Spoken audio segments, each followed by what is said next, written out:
ছাদে যখন ঢালাই দেবে এই ভুলটা কখনোই করবে না। আমরা বুঝতে পারিনি তাই আমরা ক্রেন এনেছিলাম, মানে লিফট যেটাকে বলে, লিফট থেকে মাল উপরে তুলবে বলে। তাই যথারীতি লিফট আনা হয়েছে, কিছুটা দেখো কাজ করা হয়েছে, হাফ কাজ করে লিফট কোনো কারণে কোনো একটা নাট খারাপ হয়েছে বা কিছু খারাপ হয়েছে, যার জন্য লিফট আর চলছে না।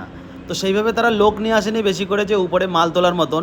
এই দেখো উপরে বসে মিস্ত্রি নিচের দিকে তাকিয়ে আছে যে কিনা কখন এটা সারানো কমপ্লিট হবে আর কখন ছাদের কাজ হবে। দেখো নিচের দিকে সবাই এক জায়গায় দাঁড়িয়ে আছে, কীভাবে সারবে কী করবে তাই নিয়ে সবাই টেনশানে রয়েছে।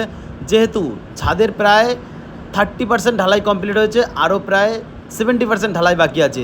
তো এখন বুঝতে পারছি না কী করব। আমিও মানে নাজেহাল হয়েছি। ওদেরকে বললাম যে কিনা দাদা তোমরা এভাবে না পারলে ঢেলে মাথায় করে নিয়ে উপরে তোলো, মানে যেভাবে হোক ছাদটা তো ঢালাই দিতে হবে, তারপরে বৃষ্টিও আসতে পারে। যাই হোক, মানে এই ধরনের ভুল করো না তোমরা কখনো। যখন কোনো মেশিন নেবে বা কিছু নেবে অবশ্যই যাচাই বাছাই করে তারপরে। এই দেখো এই নাট খারাপ হয়েছে, নাট পাচ্ছে না, ফিতে খারাপ হয়ে যাচ্ছে, মানে হাজার একটা প্রবলেম। এই প্রবলেমের মুখোমুখি হতে হয়েছে আজকের আমাদের।